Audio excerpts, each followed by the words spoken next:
Baik, bismillahirrahmanirrahim. Assalamualaikum warahmatullahi wabarakatuh. Jumpa lagi dengan saya di Abil Maiwa Channel. Jadi teman-teman, channel ini merupakan channel pendidikan tempat kita berbagi tentang aplikasi pendidikan, Microsoft Office, serta tips dan triks komputer.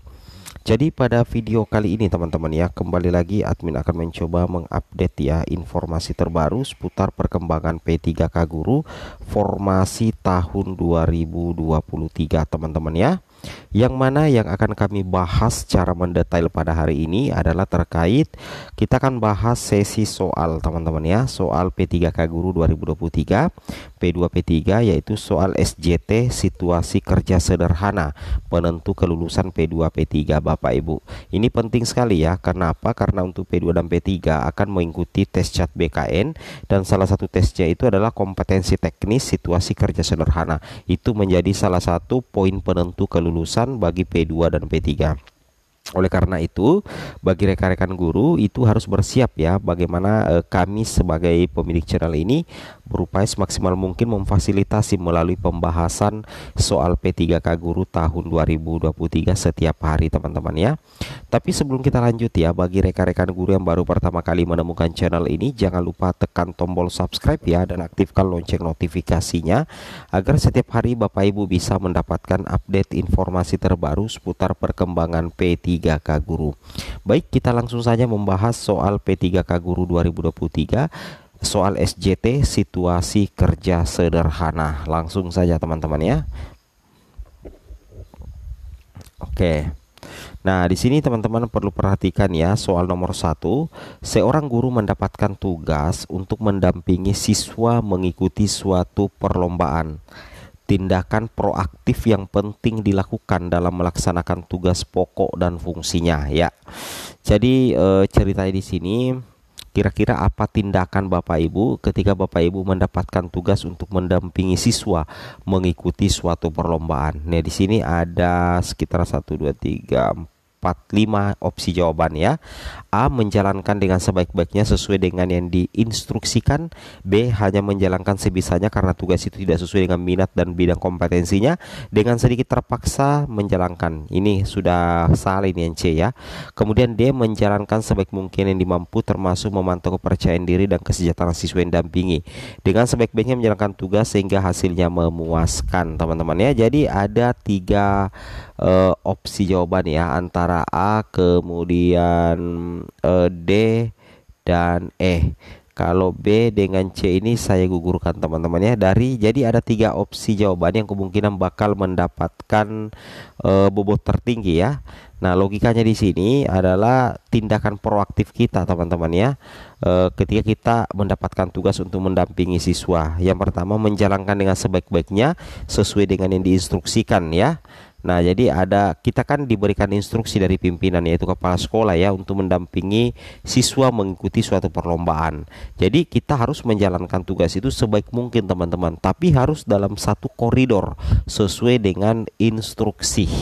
Nah, kemudian D, menjalankan sebaik mungkin ya yang dimampu, termasuk memantau kepercayaan diri dan kesejahteraan siswa yang dampingi, dengan sebaik-baiknya menjalankan tugas sehingga hasilnya memuaskan. Kalau menurut admin pribadi yang paling tepat itu adalah A teman-teman ya. Kenapa admin pilih A? Karena kita ini kan mendapatkan perintah dari atasan untuk mendampingi siswa, artinya ada perintah di kepala sekolah.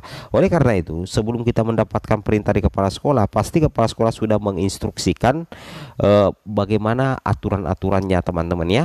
Makanya saya katakan di sini yang opsi paling kuat di sini adalah menjalankan dengan sebaik-baiknya sesuai dengan yang diinstruksikan. Nah, kalau berbeda silahkan teman-teman komen ya di kolom komentar, kita diskusi bareng sih teman-teman ya, seperti itu kira-kira. Kemudian kita lanjut lagi untuk soal nomor 2. Nah, ini dia teman-teman ya, soal nomor 2. Silakan teman-teman komen dulu di kolom komentar, silakan dijawab ya teman-teman. Seorang peserta didik yang biasanya memiliki nilai jelek pada mata pelajaran bahasa Indonesia tiba-tiba dalam 2 kali hasil ulangan memiliki nilai yang di atas rata-rata kelasnya. Pandangan Anda sebagai guru terhadap peserta didik tersebut adalah A. Kenaikan prestasinya yang tidak lazim. patut untuk dicurigai, jangan-jangan dia menyontek pekerjaan orang lain. Kemudian B, wajar peserta didik memiliki prestasi yang terkadang naik atau turun. Oleh karena itu, pemberian nilai yang bagus sudah merupakan bentuk reward dan apresiasi. C, peserta didik tersebut mulai bersemangat untuk belajar. Oleh karena itu, siswa tersebut perlu selalu diberikan penguatan atau reward agar prestasi belajarnya akan naik terus. Tidak mencermati secara detail atau mengambil tindakan khusus. E, mendampingi dan memelihara motivasi dan prestasi belajar peserta didik tersebut karena setiap siswa memiliki peluang untuk berubah menjadi lebih baik. Silakan teman-teman pilih opsi jawabannya. Tapi kalau menurut admin pribadi, opsi jawaban yang paling kuat di sini adalah E, teman-teman ya. Kenapa saya pilih E? Mendampingi. Jadi guru itu harus mendampingi dan memelihara motivasi. Kenapa admin katakan memelihara motivasi? Karena di sini ada siswa yang awalnya jelek nilainya, tiba-tiba nilainya menjadi bagus, teman-teman. Berarti kemungkinan ada peningkatan motivasi belajar ya, seperti itu kira-kira, teman-teman.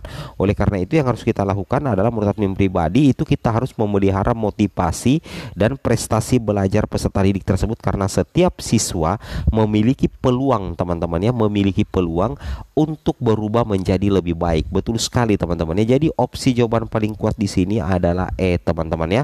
Yang berbeda silahkan komen di kolom komentar, teman-teman ya. Oke, kita lanjut ke soal nomor 3. Nah, soal nomor 3, teman-teman ya. Pada lembar jawaban ujian, salah satu siswa diberikan tulisan yang mencerminkan doa sesuai agamanya berbeda-beda dengan keyakinan Anda. Tanggapan Anda sebagai guru. A, menyampaikan secara tidak langsung di depan kelas bahwa berdoa dengan Tuhan tidak perlu dituliskan pada lembar jawaban, cukup melalui hati atau tulisan ya. Oke. Kemudian B, menghargai dilakukan oleh siswa karena merupakan haknya sebagai umat beragama seraya mengamininya. Oke.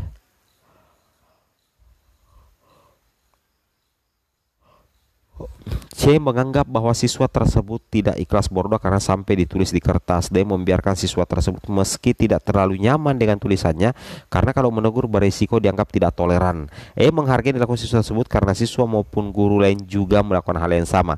Jadi kalau menurut admin di sini, salah satu opsi jawaban yang paling kuat itu adalah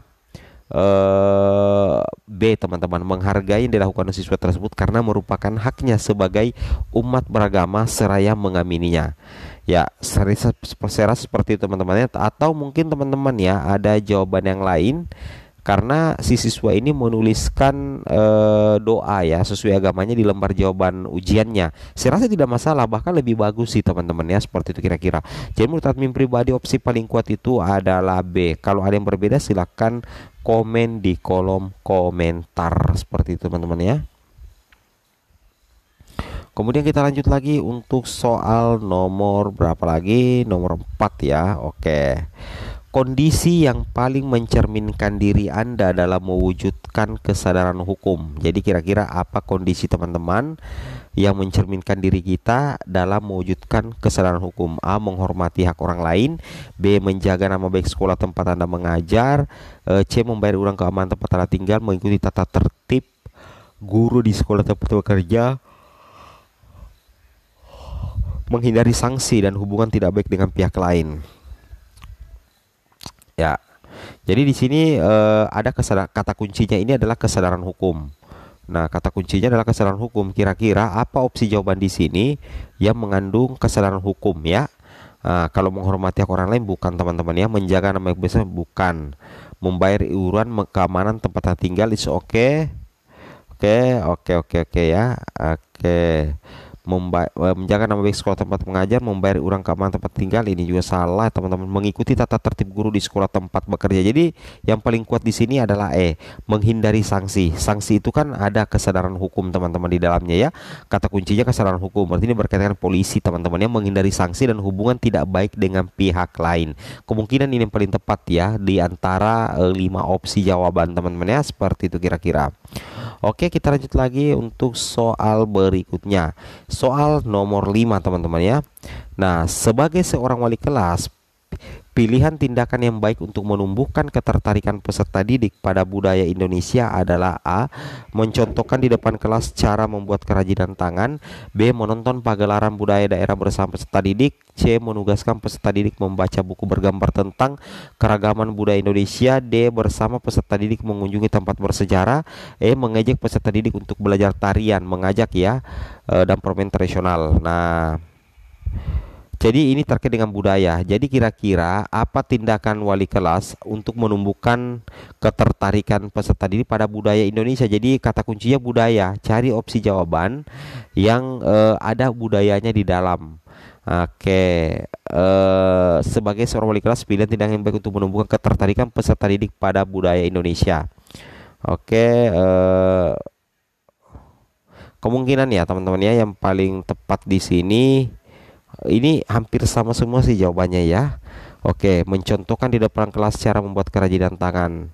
Ya, budaya ini bukan budaya sih ya. Oke, menonton pagelaran budaya daerah bersama peserta didik, menugaskan peserta didik membaca buku bergambar tentang keragaman bersama sendiri menghitung bersejarah, mengambil berdasarkan permainan tradisional. Jadi opsi yang paling kuat sebenarnya di sini ada dua teman-teman ya, antara apa ya, B dan D. Menonton pagelaran budaya. Kalau menonton pagelaran budaya ini cuman sekedar menonton. Padahal di sini ada ketertarikan. Kalau ada kata ketertarikan berarti tertarik untuk melakukan. Berarti yang paling tepat di sini adalah mengajak peserta didik untuk belajar tarian. Berarti siswa melakukan belajar tarian. Permainan tradisional masuk dalam budaya Indonesia. Jadi opsi jawaban ini komplit sih teman-teman ya. Menurut opini pribadi itu komplit. Yang terkuat opsi jawabannya adalah mengajak peserta didik untuk belajar tarian dan permainan tradisional. Yang berbeda bisa komen sih teman-teman ya di kolom komentar. Oke, lanjut lagi teman-teman ya. Nah, soal nomor terakhir, soal nomor 6, silahkan teman-teman jawab sendiri. Kemudian setelah itu teman-teman komen di kolom komentar, kita diskusikan ya. Assalamualaikum warahmatullahi wabarakatuh.